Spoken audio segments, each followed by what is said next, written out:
the game, 'cause see the boxing voice. Welcome back, gang, for the first time and hopefully many more to come.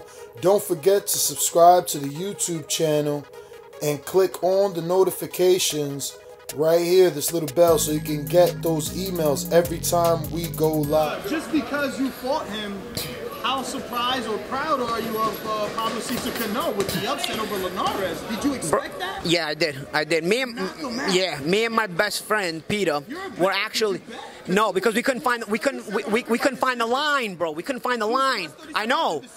Forget 2100 by knockout. Bro, and what was he clean? What was he just to win? You know what I'm saying?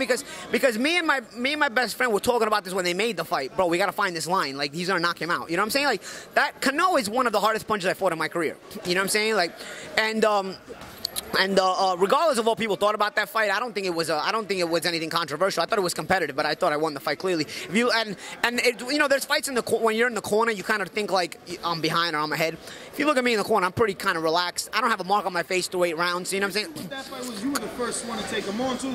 Yeah, and I definitely didn't finish strong in that fight. You know what I mean? I think he finished much stronger, and that's what made the fight close. But I remember like through 7, 8 rounds thinking like I'm way ahead in the corner. We're looking at I remember looking at my manager ringside like we're good, you know, like, and it wasn't like an easy fight to deal with, even though I felt like I was way ahead. But I just thought like, you know, we got it because my jab was busting him up, you know, and the clean shots he was landing were only landing partially. They weren't landing cleanly. So he might be a big puncher, but he wasn't landing cleanly. My jab was busting him up cleanly, jabs and 1-2s. So we bust up his whole face. I'm not a big puncher. You saw the way I made his face look, you know. So I felt like I'm in control here, and he closed strong, like a true Mexican, you know? And, you know, he was a good fighter, but he was also one of the hardest pure punchers I ever fought. And that was kind of messed up because, you know, when you don't expect the guy to hit that hard. I remember the last press conference when we shook hands after the stare down in front of the cameras. Remember when we shook hands, I remember thinking, this guy's hand is like a bear's paw. Like, I remember that's the biggest hand I was like, man, I was like, you know, I didn't make any face to him, but I remember thinking to myself, man, this guy's got a big hand, bro. Like, this guy must be some kind of puncher, you know? And but that was it, you know. So when I saw they made this Linares fight, you know, the problem with Cano has not been that he's not good enough. The problem with Cano has been his dedication. He doesn't make weight. He half-assed his training camp. You know, he's done all this. I always thought he was a good fighter ever since I fought him, especially because his technique was very good. He game planned very well. It was just he wasn't dedicated, you know, so he would lose fights he wasn't supposed to lose. Is this more about... But Linares was a former featherweight. Cano is a light welter / welter. You know, there's a big size difference. Weight classes matter.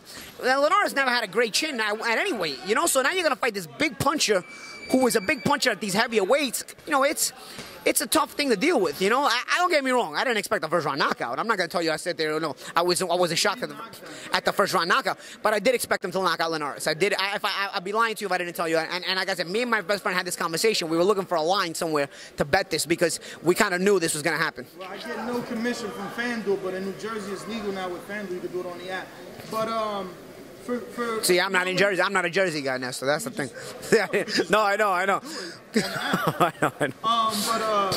For Cano and Linares fight, is it more about Cano and his power, or is it Linares? Because he seems to only lose to these guys. Like, he doesn't do well with Mexicans, right? Like that. No, he loses to the no-name. Like, he doesn't lose to Vasil Lomachenko. He doesn't lose, you know, but does he? To Carola, but he loses to. They're all Mexicans. Bro, I'm telling you, there's a pressure style that bothers him. There's one thing about Linares. He's a beautiful boxer, but his jab is not as good as it should be for a beautiful boxer. He does a lot of this, like a lot of them, and he's not active with it. You know, he's active, but it's a lot of this. Like, he's in front of you, so this will not keep the guy off. Like a consistent jab will keep the guy off. You know what is up, TBV family? Yes, YouTube has been cutting funding to their channels as of late, and with net neutrality going through its process, the internet is changing. If you want to keep your favorite channel intact, coming up with tons of content, and plus get hours and hours of extra content, head over to patreon.com/ThaBoxingVoice to become a member of the TBV family and help support the channel.